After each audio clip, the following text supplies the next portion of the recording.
एक सांगू का? आपण ना आपलं घर छान राहावं म्हणून खूप काही करतो. मग ते घरात नवीन फर्निचर आणणं असू देत, नवीन डेकोरेटिव्ह आयटम्स आणणं असू देत, नवीन इलेक्ट्रॉनिक ॲप्लायन्सेस आणणं असू देत, बरंच काही बदल करतो. त्यामुळं खरंच आपलं घर खूप सुंदर दिसतं.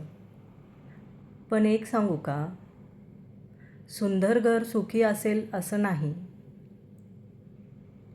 सुंदर घरासोबतच जर सुखी आणि शांत समाधानी घर ठेवायचं असेल तर मी काही सवयी सांगते, त्या नक्की फॉलो करा. पहिली सवय, एकत्र जेवण. घरात ना असा एक नियम बनवा की दिवसभर कोणी कितीही बिझी असू दे, रात्रीचं जेवण सगळ्यांनी एकत्रच करायचं. हे काही नेहमी नेहमी पॉसिबल होईल असं नाही, पण मॅक्झिमम टाईम तरी तुम्ही ट्राय करा की सगळे रात्रीचं जेवण सोबत करतील. त्यामुळं काय होईल की एकमेकांच्या आयुष्यात काय चालू आहे हे समजेल, थोड्या गप्पा होतील आणि त्यामुळं दिवसभराचा स्ट्रेस कमी होईल. दुसरी सवय, वाचन. वाचाल तर वाचाल, बरोबर ना? रोज रात्री ना 10 मिनटं तरी एखादं पुस्तक, न्यूजपेपर, मॅगझिन्स काहीही असेल ज्यातून तुम्हाला काहीतरी नवीन अपडेट्स किंवा चांगले विचार समजतील. कसं आहे ना, घरातली लहान मुलं जी आहेत ती मोठ्यांचं अनुकरण करतात. मग तुम्ही ऑफिसमधून आल्यानंतर किंवा घरातलं काम झाल्यानंतर मुलांसमोर मोबाईल घेऊन बसलात, रील स्क्रोल करून बसलात, तर मुलंही मोबाईलसाठी हट्ट करतील. तुम्ही जो आदर्श मुलांसमोर ठेवणार तशीच मुलं घडणार आहेत. मग मोबाईलचा किंवा टी व्हीचा आदर्श न ठेवता त्यांना हातात पुस्तक घेण्याचा आदर्श ठेवा. त्यांनाही वाचनाची आवड लागेल, नवीन गोष्टी समजतील. कसं आहे ना, तुम्ही तुमच्या मनाला जी ऊर्जा देणार तीच ऊर्जा तुमच्या आसपासच्या सगळ्यांना तुमच्याकडून भेटेल, हे लक्षात ठेवा. मग मनात कचरा भरायचा की चांगले विचार भरायचे, हे तुमच्यावरती आहे. सवय तिसरी, स्क्रीन टाईम. झोपण्यापूर्वी ना आपल्याला काय झालं आहे ना, आजकाल मोबाईल बघण्याची सवय लागली आहे. आणि ती एवढी सवय लागली आहे की रील स्क्रोल करताना आपण किती वेळ मोबाईल बघतो आहे, किती तास मोबाईल बघतो आहे तेच नाही समजत.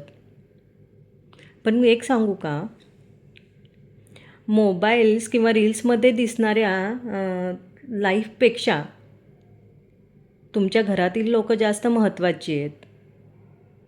म्हणून झोपताना रील स्क्रोल करण्यापेक्षा आपल्या मुलांसोबत, आपल्या फॅमिलीसोबत ना पॉझिटिव्ह अफर्मेशन्स करा, छानशी प्रार्थना करा आणि शांत मनाने झोपून जा. त्यानं काय होईल तर तुम्हाला झोप पण छान लागेल आणि दिवसाची जी सुरुवात होणार आहे ती पॉझिटिव्ह माइंडनं होईल आणि तुमचा दिवसही छान जाईल. चौथी सवय, म्युझिक.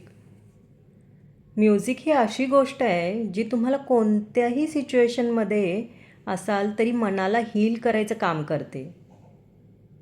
मग आपण काय करू शकतो तर रोज सकाळी उठल्यानंतर देवाची गाणी हळू आवाजात लावू शकतो.